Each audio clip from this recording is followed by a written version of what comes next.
You are watching CycleCruza's all-in-one motorcycle channel. Subscribe today. You know, when you buy a motorcycle, you want to consider the utility value.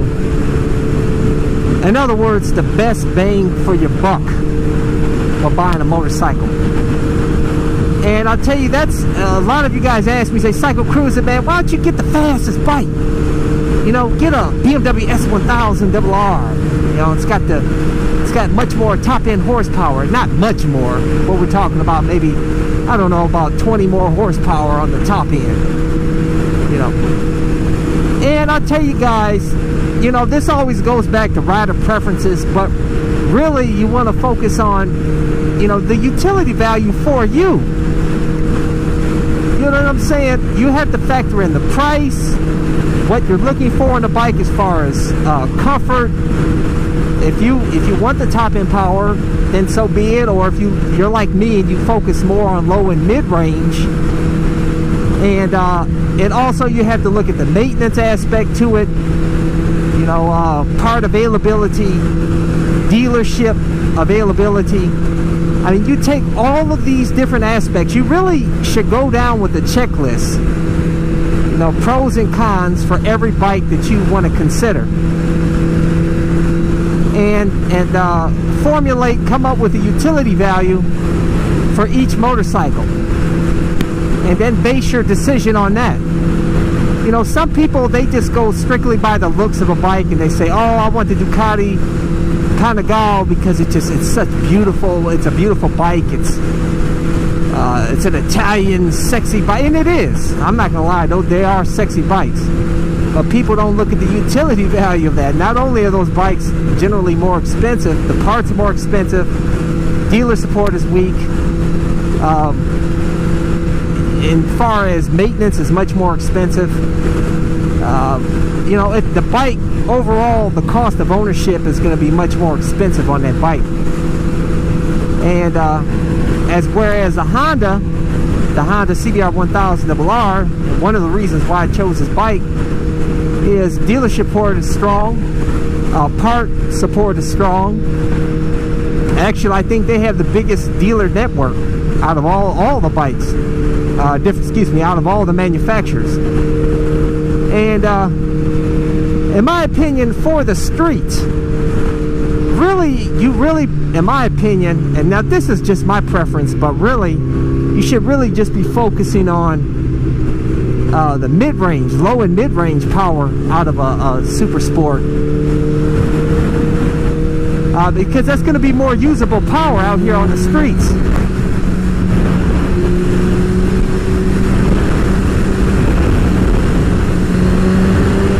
See that? I mean, this bike is just crank the throttle when you're hauling ass. You know, you don't have to hit up high up in the RPM or rev range in order to feel that power. You got the power right off the jump with this bike. And that's what I love about this bike. But like I said, it's all the other factors. You know, the initial cost of the bike. You know, I only paid, what, $9,000 for this bike, brand new for a leftover model. So, I mean, really, the overall utility value for this bike is high compared to all the other bikes. You know, but some of you guys just focus on, you know, top end power. You want the fastest bike. You guys are going to buy the brand new 2015 Yamaha R1, which I think looks like an awesome bike. And it has, you know, refined rider aids. I'm not really one for rider aids, but those rider aids look cool on that bike. I mean, you can literally fine tune everything. And I believe you can cut the rider aids off as well.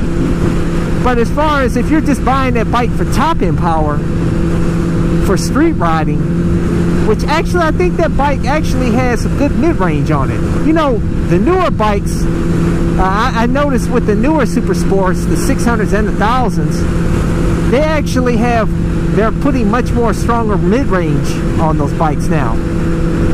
As where before it used to be, you know, back in the day, it used to be mostly Super Sports were all top-end power. So that's really cool to see. So, to to be honest with you, you know, even though that bike has strong top-end power, it also has strong mid-range power, and that goes for the new BMW S1000 RR 2015. They strengthened the mid-range, and it has strong top-end power. So, but like I said, the reason why I avoid, you know, all the European bikes basically is because they have weaker dealer support, and you know, like I said, parts are harder to come by. You know, maintenance as far as reliability can be kind of sketchy on some of the European bikes. You know, like KTM, for example. I wanted to go do a test ride and check out the KTM RC8 because I hear that bike has really good, strong, low and mid-range power. It has adjustable ergonomics. I mean, you can lift the bars up on that bike. It's adjustable. The seat's adjustable. The pegs are adjustable, and I think that is awesome. I wish they did that for all the super sports. That would be fantastic. But that bike doesn't have the top-end power. But like I said, I don't give a shit about the top-end power because I'm not one of those horsepower junkies out here on the freeway, you know, that's risking their driver's license and spending some time in jail with the booty warrior, aka Fleece Johnson. Not me, baby. You know, I just love to feel that power down low off the line, bust 0 to 100 in like 5.5 fucking seconds. That's where I get my thrill from, like 0 to 120. Past 120, I get bored, but that's just me, you know. But anyways, getting back to the topic of this video, it's all about utility value, guys. Be smart about your buying decision. But if you don't want to and you just want to buy the prettiest bike, the fastest bike, then by all means, it's your life. As long as you're happy, that's all that matters, man.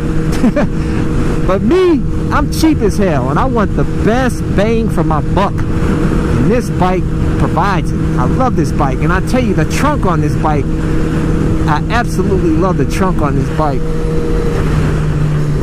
Man, I can fit all kinds of shit in there, as you guys seen in the previous videos. But and also the tank cover is awesome. As you guys see, I've got the power wire to this camera here, and my GPS underneath the tank cover on this bike.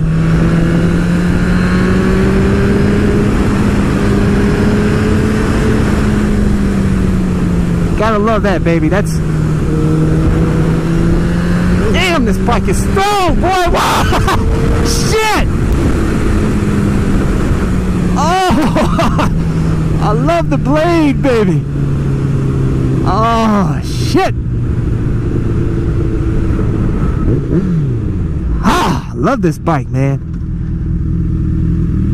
But yeah, guys, hey, you know, at the end of the day, you can do whatever the hell you want to do. It's your life, it's your money.